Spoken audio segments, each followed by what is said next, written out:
Policia e Tiranës i ka kërkuar zyrtarisht Spanjës për të zbuluar lëvizjet e Gilmando Danit dhe Muçi Shalianit për qëndrimin e tyre 4 ditor në Barcelonë. Deri më tani autoritetet e huaja nuk i kanë kthyer përgjigje policisë shqiptare, që pas atentatit policia ka kryer kontrolle në disa zona të ndryshme: Tiranë, Kamës, Nikël dhe Fushkruj.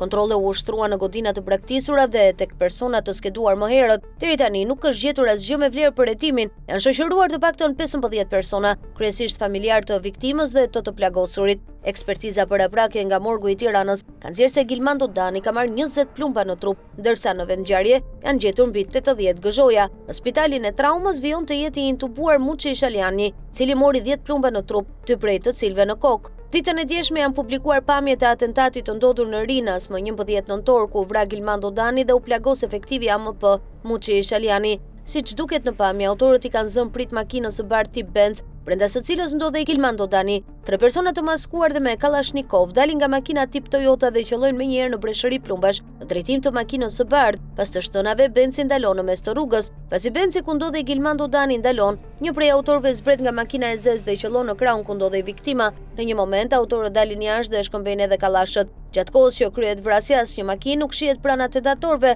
Pas gjithë skenës, atentatorët largohen në drejtim të Fushkrujës, ku më pas dogjën mjeti në fshatin Halil. Brenda në mjet ata lanë edhe 4 armët që përdoren në vrasje. Gjithçka ndodhi brenda pak minutash dhe në një zonë tepër të frekuentuar e me siguri të lartë. Dyshohet se autorët kanë pasur informatorë që nga Spanja për lëvizjen e viktimës. Si pasojë atentatit u vra Gilmando Dani, ndërsa ndodhet në gjendje të rëndë për jetën shoferi Muçi Shaliani, punonjës i AMP. Pas ngjarjes, AMP ndaloi 2 oficer për emërimin e palishëm të Shalianit në agjencinë e mbikëqyrjes policore.